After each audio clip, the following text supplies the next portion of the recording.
Now, I've done a few videos on the gray man theory. For those of you that might not know what it is, it's about after a disaster, after shit hits the fan event, and you're prepared to play it off and disguise yourself as just as down and out and as everyone else and not knowing what's going on.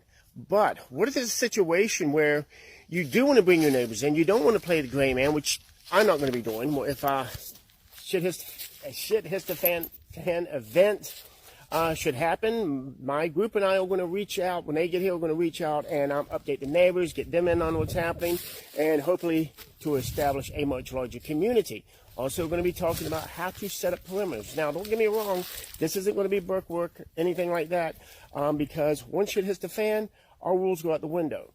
So this is all going to be guesswork with things that I'd like to see happening and things that I'm going to try to pull together. If somebody has a better idea, we're going to go with that. I want you to Google the cities that are around you, high population cities, and see just how many people they have. Because if we have a shit hits the fan event, we have an EMP, CME, or something that knocks out the grid, everything is going to come to a standstill.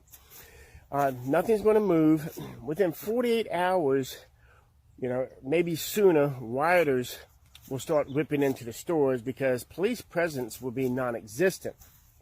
Then that first 48 hours, gangs will start taking over. But one of the worst things also is, all it's going to take is a tiny spark, literally, to set something on fire. Fire trucks can't get to it. The hydrants no longer work, and this city is going to go up into a blaze in no time. And I want you to think about this huge population of people all of a sudden being forced out of their homes with only the clothes on their backs, hitting all the main roadways, getting as far away they can with absolutely nothing. Now, in the last video, I asked you to take a look at the population of the cities around you, and we talked about what would happen if that entire population was suddenly forced out. People leaving with nothing but their clothes on their back. Look at the roads coming out of there and see which ones lead in your direction. Because as the roads get crowded and packed, people are going to split off into these back roads where the least resistance get away. And once again, they don't have anything but the clothes on their backs. They don't have food. They don't have water. These people don't even have the government to fall back on. They've got nothing. And so they're going to be absolute desperate. Now, what are you going to do to protect yourself? What are you going to do to protect you and your community?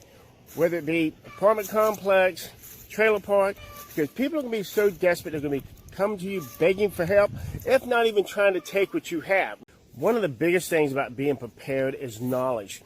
To see the signs when you know that shit has actually hit the fan, that it just hasn't affected your area, but it has affected many states, if not the entire USA. Be prepared for these hordes of people that are forced out of the city coming your way. Now, being the gray man is one thing, not letting people know you're prepared. But if you live in a community, regardless if it's a neighborhood, apartment complex, trailer parks, and you and your neighbors are planning on staying, you're going to have to make a stand. First thing you've got to do is you've got to block off all main entrances. This is in case somebody does have running vehicles. You're going to need to take your vehicles, line them up across the entrance to your neighborhoods or apartment complexes, make it nearly impossible for other vehicles to get through. Then you and your neighbors are going to have to make a stand out there personally. And you're going to have hundreds of thousands, if not millions of people with nowhere to go, roaming the streets, going through the woods with their families. These are desperate people. These are people with no clothes on no clothes other than what's on their back, no food for their family, no shelter. They're going to be desperate. And it's up to you and your community to take a stand to stop them from coming through. Yeah, it doesn't sound nice or too humanitarian, but it's everybody for himself now, especially so your community has to pull together. The best thing you can do is start now, and that's by simply getting outside and walking around. If you can't walk, take a slow drive through there. But what you want to take a note of is all these vacant homes, because after shit hits the fan, you get hordes of people coming through these cities. That's what they're looking for. They're looking for shelter. They're going to take up residence in these homes. And because they have nothing but the clothes on their back, they're going to demand from you and your community to take care of them. You got to put a stop to that before they get there. Notes on the addresses of these vacant places, and also keep detailed notes on these tweaker houses that may be in your neighborhoods, these meth heads, because these guys are going to be dangerous after shit hits the fan. This is Lacey. She's a 3-month-old crossover between a Delaware and a Golden Lace chicken. She's also a daddy's girl. Anyway, we talked yesterday about securing these vacant homes around your community, making sure no one gets in there and settles in. Now, what are you going to do with these vacant homes if no one's going to be settling in? You're going to use them for an incentive.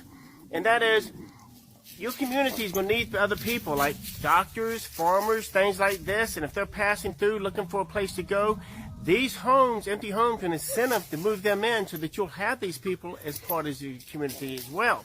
Now, another thing we talked about were these tweakers that you may be having problems with. Well, remember, the law is gone now, and your community is the one that's making the rules. Now, some of you here have expressed your concern about what's going to happen to these tweakers in your area. These meth heads up the street or right next door. What's going to become of them after shit hits the fan? They're going to become extremely dangerous. You're talking about a group of people that are going into withdrawal, and they're hungry, and they have neither one.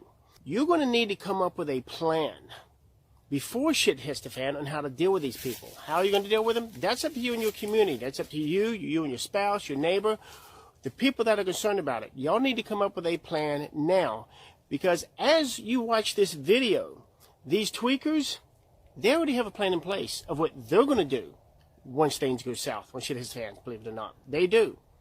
They've been discussing this over and over and over of how they're going to handle the situation as if there's no more law and they have the world to themselves. A co-worker years ago was a recovering meth head, and I was teaching him how to become a prepper. And he said the worst thing people had to look forward to were any tweakers living around them. He told me because between the withdrawals, the starvation, he said, but the worst thing was the fantasies they lived. He said they would sit around getting stoned or whatever you call it, and they would fantasize openly and come up with stories of what they would do if they woke up the following morning and there was no more law. There was nothing there to stop them from raiding other people's houses. And he said they came up with some really horrible shit. And he said that's the one thing that would definitely worry him after shit hits the fan, is these meth heads would act on impulse immediately. So while you're having a committee about what to do with them, they're already in action. If you're new here and joined because of the series, I want you to understand that this isn't what my platform is about. It's not all about doom and gloom. And honestly, I don't like doing these videos because they just, I don't know, it's kind of depressing for me to do this. My thing is, as a prepper, I enjoy prepping. I prep as a hobby.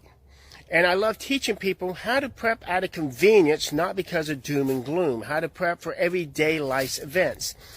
And a lot of you have asked, well, how do we approach our neighbors about prepping? Well, you definitely don't want to jump in the doom and gloom scenario because they're going to think you're nuts. We're going to do another series, and we'll discuss how to approach your neighbors on this. Have a great day.